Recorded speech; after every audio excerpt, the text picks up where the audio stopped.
This is a conversation about Indigenous femininity, and this is us coming from a Black perspective on how we can really see what the challenges are that we're having right now, and then also reconnect and re-embrace the things that are our rights, right? So you are here and in the right place. If you want to increase your vitality, beauty, and magnetic attraction, whether that's what you're attracting for yourself or if it's in divine relationship, you're also in the right place if you're feeling drained in any kind of way. So mentally, emotionally, physically, you're in the right place if you crave some feminine connection instead of the competition that we sometimes feel with each other, and you're ready to release the negative beliefs about yourself or about other women and some of that assumed misogyny that we were talking about. And also you're in the right place if you're ready to forgive yourself and lighten your heart. So a big part of the work that I do personally is enlightening the heart. And this is coming from, again, a classical Indigenous perspective. We use the idea of ma'at, which is keeping your heart as light as a feather, because it's difficult to be a woman in this time. It's a lot of challenge, a lot of stress, a lot of battle, I think. So what we're going to talk about tonight are the things that help us reconnect to femininity and why we might not be doing that right now. So one of the first things that I would love for you to drop in the chat is what comes to mind when you think of femininity. Feel free to type that in, drop in a word, a phrase, whatever you like, so that we can start connecting. So the first thing that we can all do to reconnect to femininity is connect with nature. And this is something that our Indigenous wisdom tells us, our ancestors told us, and this could be really recent ancestors, as in parents and grandparents, all the way back to as far as we can remember. As original people, we're in sync and connected and getting medicine from nature. But a lot of us don't have the chance to do that because we are living in urban environments. Even when they replant the trees, they're kind of the background and the ornaments, and we don't get a lot of opportunity to really connect with nature.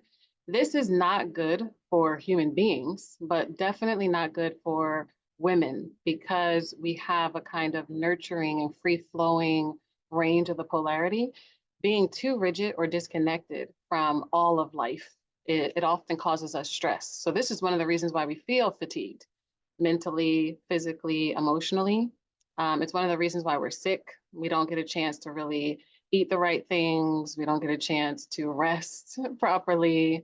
We're kind of seen as the backbone of community, and definitely the backbone of Black community, but we're also like the workhorse of American community. So many times women are managing multiple schedules, managing multiple jobs, supporting and holding space for everybody else so that the men, the children, and then we don't really have a space that we can literally charge like a battery.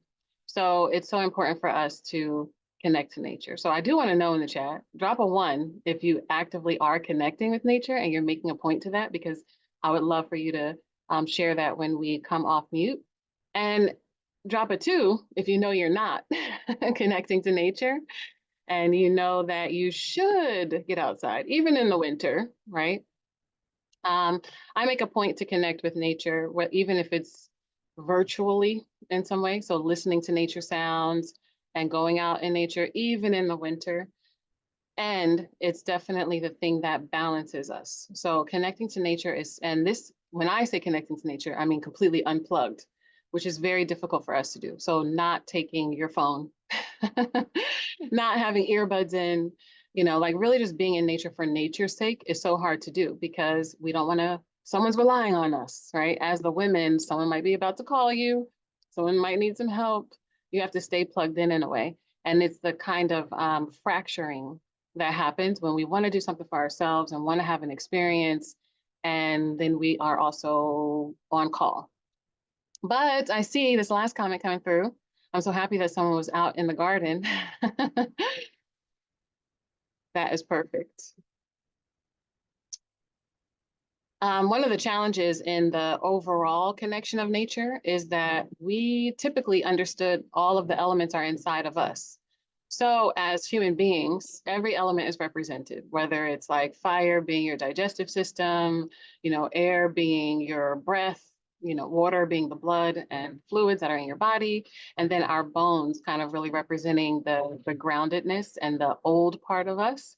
And one of the challenges that we have right now is we're living in a time, and I'm not sure, is anybody out of the country? Drop where you are if you're out of the country. We're living in a place, if you're in the Americas, that is very heavy on the fire energy. So even right now, we're on the brink of World War III, right? Some would say it's already started. But this challenge of being around a lot of fire energy that's not balanced is something that a lot of women are dealing with, which I see. Perfect. Last comment. Balancing my feminine energy without being weak or getting into angry, aggressive behavior. And those are the two poles. A lot of people now are talking about femininity, but not from an Indigenous perspective necessarily. So sometimes people say femininity is just the weakness, play to the weakness, and it's kind of manipulative and get people to do what you need them to do because you're soft or you're weak. I think that you can be soft and be strong. I think that you can be very strong and be a warrior and rest. It's the challenge, exactly. It's the challenge that says that we're one or the other, or the idea that we're catering to present one or the other to make it easy for somebody else. And yes, society says that if you're a woman, you're being passive, right? Or you should be. If you're a woman, you should be almost like a child, seen and not heard. And then if you're the warrior, it's seen as aggressive, masculine, and still not respected. So we find ourselves in a hard place. But it's very important for us to harmonize these internal elements because one of the things I was taught in every rite of passage that I've been in is that the women, whether you have had literal children or not, we're the ones who are the gatekeepers in a sense. So we're the ones that need to help even men tap into the things that are connecting them to the rest of life, which is the reason why we have to connect to nature. You can only have a whole bunch of fire energy when you're not connected to nature, because then you don't care. Whatever burns down, burns down. Whatever has to die, has to die. And that's true to some extent, that there's the phoenix rising, right, from the ashes. But in true Indigenous culture, the fire energy would be balanced by 3 times the water energy. So the reconciliation, the nurturing, the purification that comes with water, and the life-giving force that comes with water would be offsetting some of the fire energy. But that's not what we're going through right now. We have a culture in the United States, definitely in the Americas, but also in the world that is the negative aspect of patriarchy. And that's why it's so easy to go to war. That's why it's so easy to have mayhem and chaos, because we're in a time that is the natural patriarchy, but that doesn't also hold respect for the feminine. Another aspect to Indigenous femininity is community and interconnectedness. And this is a challenge right now in our time, because what is community, right? So feel free, add that in the chat. What do you think it means to have community and interconnectedness? A lot of times we find ourselves in community, but we don't really feel the sense of the unity part of it. And we think that, especially again, in our time and in our Americanized cultures, that the individual is the most important. And it's definitely the most important, and that's where you're living, is inside of yourself. And the only reason you really know yourself is because of others. So the only way that you can share your gift is to others. The only way that you can receive and get feedback is from others. And so we're missing a kind of community that is graceful and responsible, which is why sometimes people have those challenges being in groups. I think sometimes men, from my experience, they choose what to bond over and they're good with that in their kind of linear expression. Women, we have a lot of overlapping relationships, as we should. We should be ourselves.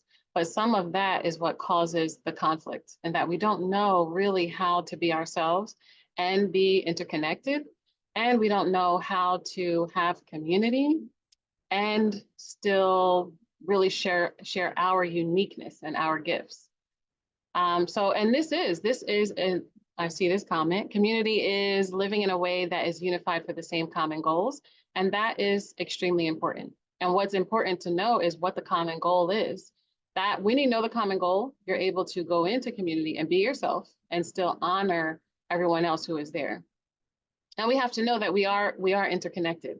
So whether it's business, whether it's emotional support, whether it is spiritual support, these things are extremely important, and we don't come from a story of individualism. We come from a story of uniqueness and the beautiful aspects of a human being never being duplicated.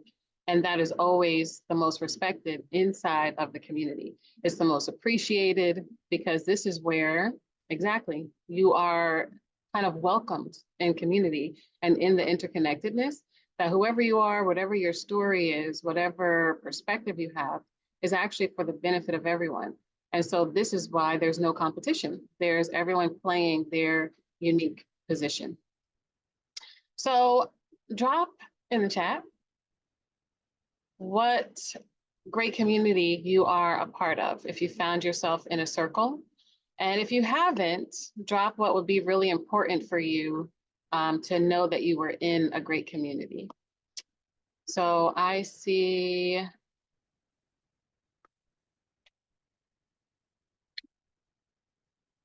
Rashida saying, at 80, I'm very interested in moving to a compatible Black intentional community.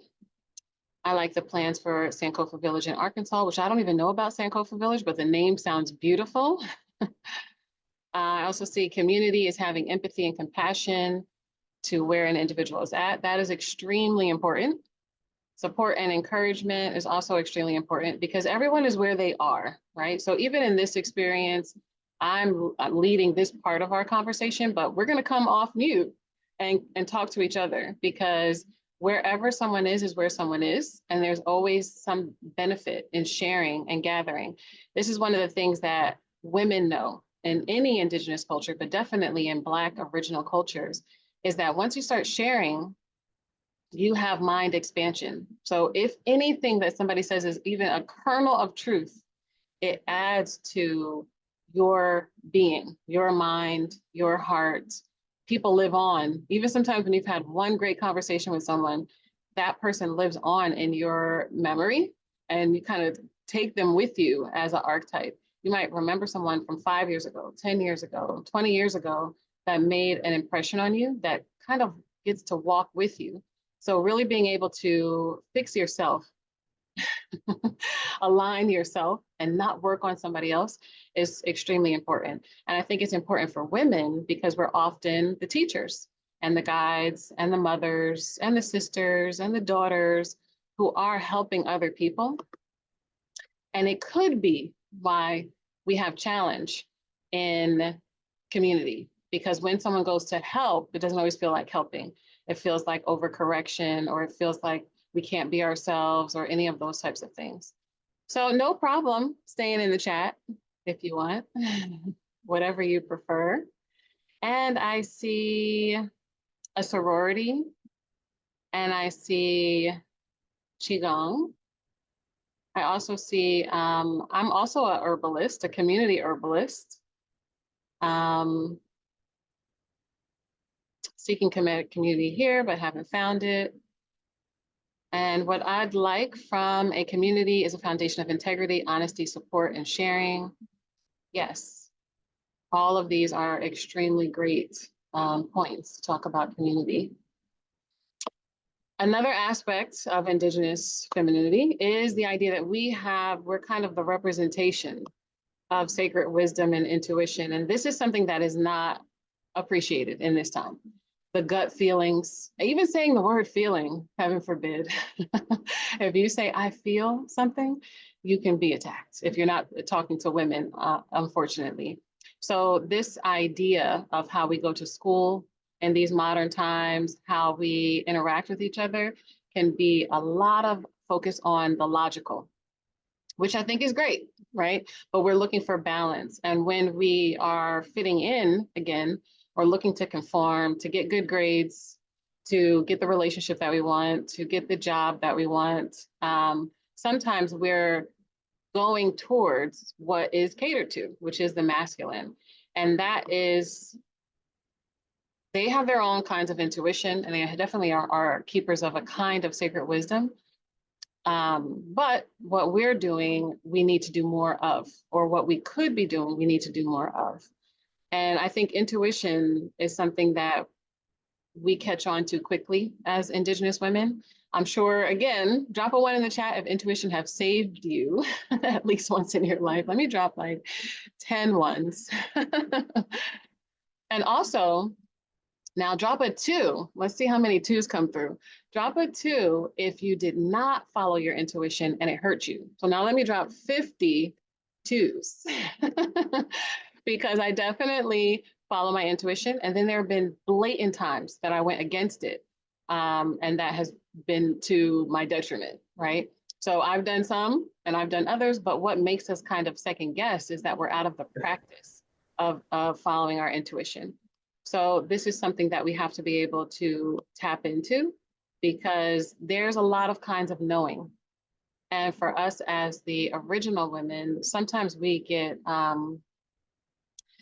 the options are to either be masculine or to go into a contrived kind of feminism. Not us saying that we are the manifestation of femininity in human form on the planet. And what we are doing is along the pole of femininity. There's not one way to be a woman. There's not one way to express femininity.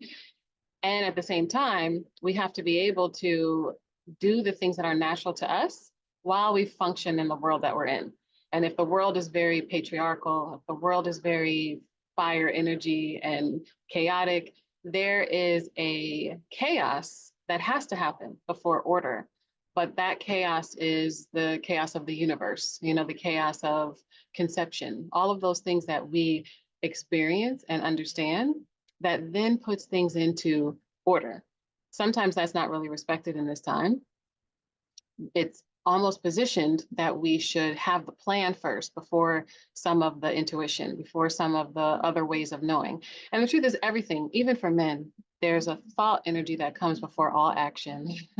There's a brainstorming and mulling things over, which could be seen as the chaos before you settle on a plan. But the way that men present and the way that they talk is sometimes different from us. So it gets looked at and respected in a different kind of way. Oops, I skipped one. Another thing that's extremely important in all Indigenous femininity is really celebrating with rituals. So we all have rituals. It can be, you know, the way we prepare to eat, the way we nurture ourselves, the way we do self-care. But a lot of times what happens in this common culture is that it's a little bit superficial. So now, is self-care on anyone's plan for 2024? That's typically up there for women because of holding space for so many other people.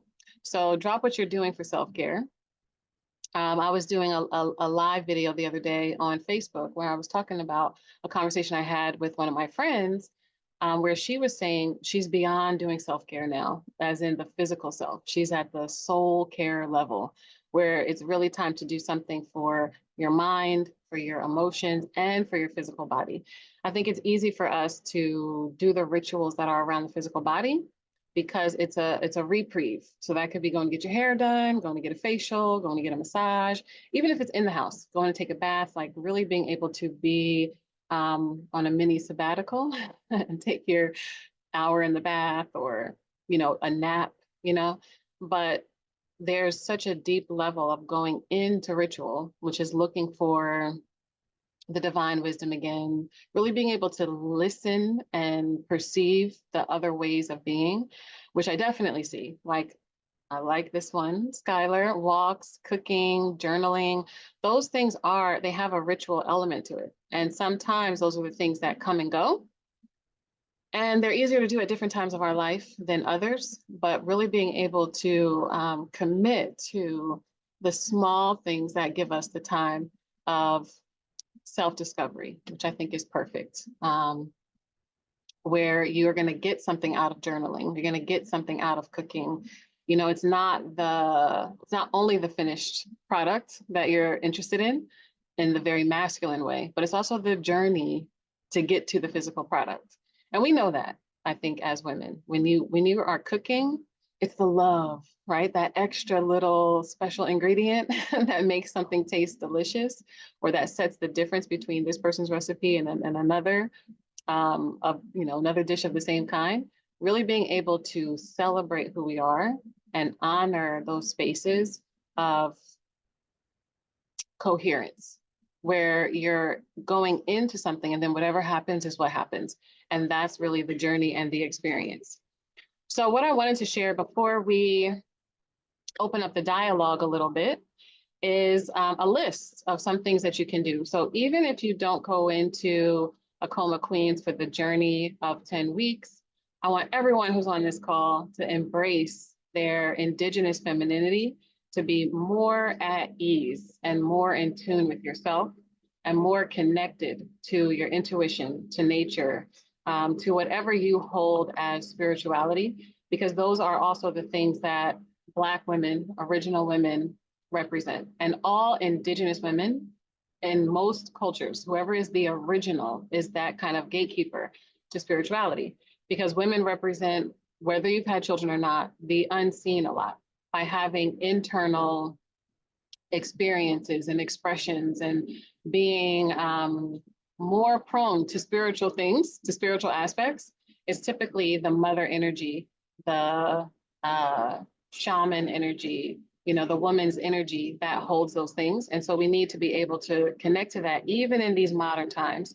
So what I am going to do is, since everyone got the email and I was able to capture your email, I'm going to send this to you so you don't have to worry about writing it down. But what we're going to do after this is just open up the conversation about these things and how we're doing them or how we could do them. And then I'll answer any of your questions, or we can have a chat for another 30 minutes about why femininity is not really respected in this time, and how to, you know, put our crowns back on and accept our thrones. But I'm going to read these off, and then you can add on in the chat and then get ready to unmute. So one of the most important things in coming back to your feminine self is some type of morning affirmation or blessing. So if you're saying your prayers, if you're already at the altar, if you're just wanting to wake up with what is going to be, what you're going to be grateful for in the day, that's extremely important, because we can be so busy and we can be even worried about what happened the day before that we're kind of disconnected. So starting each day with an affirmation to connect you to your purpose and your blessings is extremely important. Expressing gratitude for the elements of nature and acknowledging their presence in your life is extremely important for our mental, emotional, and physical health.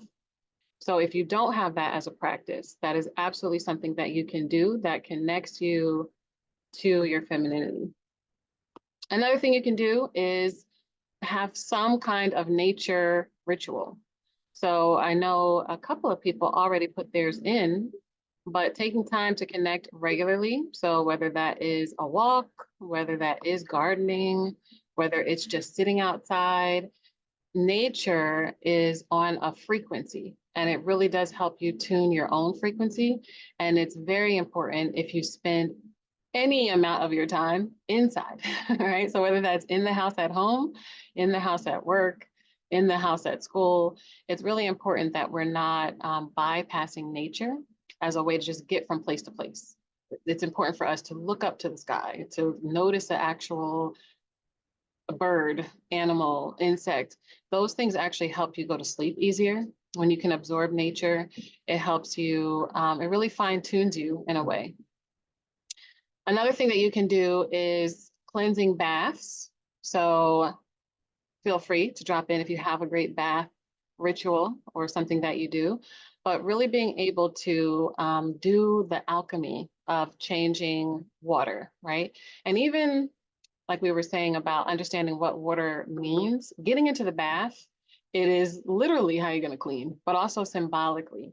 So being able to release things as you release the water down the drain, really being able to feel cleansed. So many things can happen from your immersion into an element, but also just thinking about it. So some people feel better thinking about the ocean amazingly. That's how powerful the mind is. But having a ritual where you can change the temperature, change the herbs, change the scents through essential oils and medicinal oils, really being able to even change the lighting while you have a bath. All of those things are a way to work with the subtle energies. And those are things that are definitely feminine, not necessarily the overt and the just take a cold shower, which is great to do, but really some of the subtle things that happen while you're taking a shower is a great way to have a cleansing bath ritual. Another one is a sacred space creation somewhere in your house. And hopefully you have this. So, drop a one if you have a little space that you love, like a chair or a nook. But it's really important for you to be able to designate some sacred space in your home, which is the place for reflection, meditation, prayer, retreating. And it's important to be able to personalize the space to make it something that is spiritual or cultural for you. And the reason why this is so important is because how we sometimes get overlapped again as women. So if you're living alone, you can definitely do this. If you're living with a partner or with children, or you're just sharing a space even with roommates or an elder, it's still so important for you to be able to, transmute the space that you're in all the time, which can be your home, into a place where you can still feel that you're getting the charge. So we want to be able to do that outside in nature, and we want to be able to do it inside so that you can really feel that there's not as much depletion. So a lot of times women feel depleted or feel exhausted, whether that's physically, mentally, or emotionally, and there is no shortage of energy. It's really just a matter of how we can tap into it. Another thing that's extremely important for women is going with moon phases. So a lot of times, whether we've had a hysterectomy, whether we don't even have our periods yet, we can be getting in tune with that kind of monthly rhythm. And everyone has this, even men have a rhythm.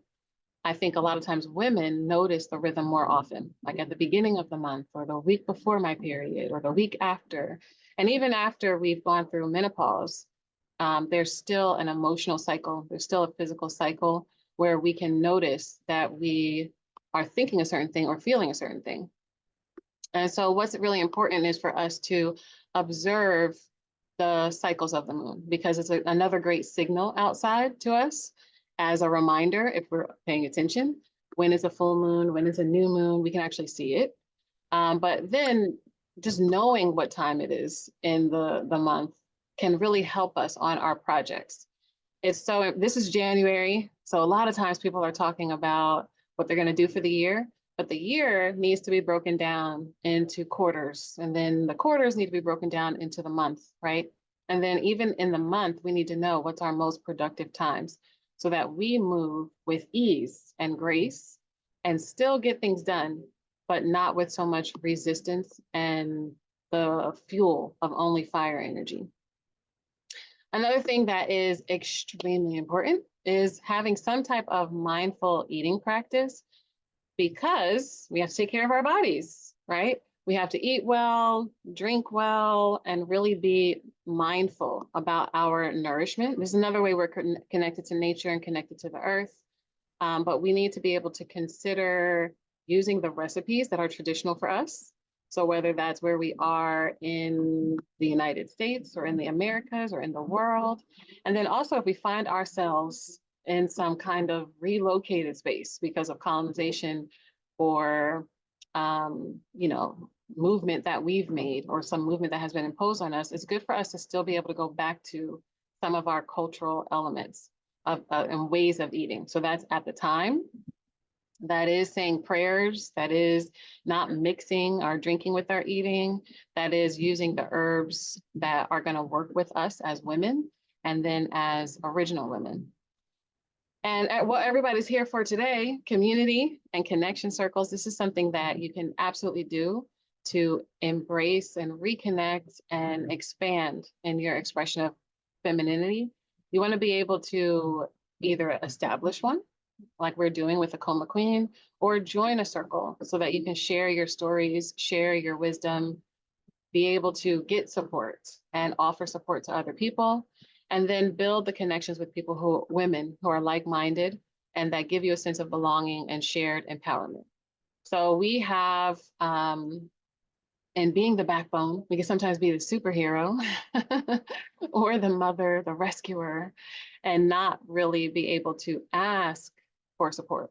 Or sometimes if we play that we're, very strong and we're really capable all the time, sometimes when we look around, even if we ask for support, people think we're joking. People think we don't really need it. People think we got it and they don't check on us. So it's so important to have connection circles where we're doing both things, sharing our stories and offering support to other people, but then also listening to the stories of others and getting support from them. Another thing that you can do is honor our ancestors. So this is creating the rituals that speak to your personal ancestors, your parents, grandparents, great-grandparents, great-great-great-great-great-great-grandparents, but also understanding that we're connected. And this is another thing that original women do, is tell the stories of their group, tell the stories that are important for everyone, right? Whether it's a personal ancestor or not. This is the wise women wisdom and the stories that gets passed down from, grandmother to mother to daughter to granddaughter. And that's extremely important for us to be able to know that we're not disconnected. And reflecting on that can help us be grounded, especially in a time of chaos. And it can definitely help us feel the continuity of life. Another aspect that I saw in the chat is journaling. So this is really important for us to journal, to record our life. And that could be what we're actually doing in our journey. It could be our dreams. It could be goals, aspirations. It could be our experiences so that we can come back and reflect on them. And also, as someone already said, self-discovery, right? And really being able to track your growth. All of those things are very important so that we don't lose where we are. And then finally, having some type of movement meditation is very important. So really being able to not have a sedentary life. If you want to be attractive, magnetic, feel a lot of beauty and vitality and feel that you're at ease again, you need to be able to move. And some of that is going to be movement for release, like dance, yoga, exercise, walking. Some of these things are overlapped. But again, we can feel really rigid and on guard as women in this time. So a lot of times our movement has to be cautious. And some of that can take away from our ability to have what we call divinity walks and being able to be free and go with the flow. So these are the 10 things that I will send you as a thank you for coming to this conversation. But these are 10 ways that you can absolutely reconnect with femininity right from wherever you are. And if you've done some of these things and need to revisit them, you can revisit them. If you've never done some of these things, then this is the time for you to try it out and see what it is that you like. So I'm going to put this link in the chat in case anyone's interested in joining the 10-week journey on all of these things and doing a deep dive into Indigenous femininity. I will also send out another, with the 10 things listed, I'll send out a little incentive. So if anyone's interested in joining the Akoma Queen rites, I will include a part of a divination, or I should say a discount on a divination, a little bonus coupon for you to get either a Kemetic or Dagara tradition divination. So we're going to drop that in the chat, and then feel free to unmute if you have any comment about anything that I talked about, or if you want to share a story, or ask a question, feel free to raise your hand, feel free to unmute, feel free to turn on your camera if you can. If not, that's no problem either. Hi, this is Sakai. I just wanted to say it's such when you hear the words that you're saying, it's such an honor to be like the first women and the women with the ones with wisdom, not just a womb, but wisdom. It's just a beautiful thing. And I'm just what's the word? Amazed at how we've been tricked away from our natural selves through quote unquote education and other things. So I'm just honored to be in a community where I'm hearing the truth of who we are.